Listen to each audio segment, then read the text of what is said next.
আচ্ছা এখন শোনো, আমরা আজকে কি শিখতেছি? Parts of speech. কি শিখতেছি? Parts of speech. এই পার্টস অফ স্পিচ অর্থ কি? পদ। বাংলায় বলা হয় পদ। এই পার্টস অফ স্পিচ কত প্রকার? 8 প্রকার। কি কি? Noun, pronoun, adjective, verb, adverb, preposition, conjunction and interjection. অর্থাৎ পার্টস অফ স্পিচ 8 প্রকার। এই যে 8 প্রকার, এই 8 প্রকারের আমরা আজকে উদাহরণও শিখব। সেই উদাহরণগুলো কি? লক্ষ্য করো। নাউন। নাউন বলতে কি বোঝায়? নাউন বলতে কি বোঝায়? নামবাচক শব্দ। নাম বাচক শব্দ।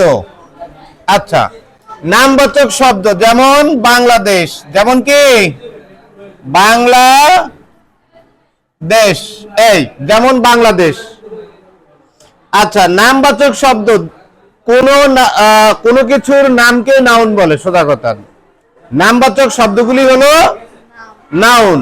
এডুকেশন, শিক্ষা, এটা একটা নাউন। অনেস্টি, সততা, এটা একটা নাউন। বাংলাদেশ, ঢাকা, পটুয়াখালী, এগুলি নাউন। এই যে বেল্লাল, তোমার নাম, এটা একটা নাউন। আচ্ছা, তারপরে আসো প্রোনাউন। প্রোনাউন মানে কি? এইটার বাংলা শব্দ হলো সর্বনাম পদ। এটার বাংলা শব্দ বাংলা কি? সর্বনাম পদ।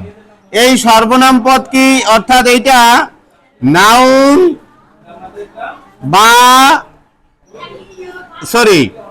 নাউনের পরিবর্তে বসে। নাউনের পরিবর্তে বসে। একেবারে আমরা সংক্ষেপে শিখব। আমাদের যেহেতু সিলেবাসভুক্ত গ্রামার করতে আমাদের এগুলা লাগবে, যেহেতু তোমাদের এই পার্সেন্টেজের সমস্যা আছে, ভালো বোঝো না, এই কারণে কিন্তু পড়াইতেছি। নয়তো এগুলো কিন্তু আমাদের সিলেবাসভুক্ত না। আমাদের সিলেবাসে যে চ্যাপ্টারগুলি আছে সেইগুলি আমাদের করতে হবে, এবং সেগুলি করতে গেলে আমাদের পার্সেন্টেজ, টেন্স, ভয়েস, ন্যারেশন এগুলি জানতে হবে। নয়তো আমরা কিন্তু গ্রামার করতে পারবো না। তাহলে নাউনের পরিবর্তে বসে। যেমন কি জানো? নাউনের পরিবর্তে বসে যেমন হি, সে, সি, সে, দে, তারা ইত্যাদি। হ্যাঁ, ইত্যাদি হলো প্রোনাউন। ইত্যাদি কি? প্রোনাউন। এগুলি হলো নাউনের পরিবর্তে বসে। কার পরিবর্তে বসে? নাউনের পরিবর্তে বসে। তারপরে হলো অ্যাডজেক্টিভ।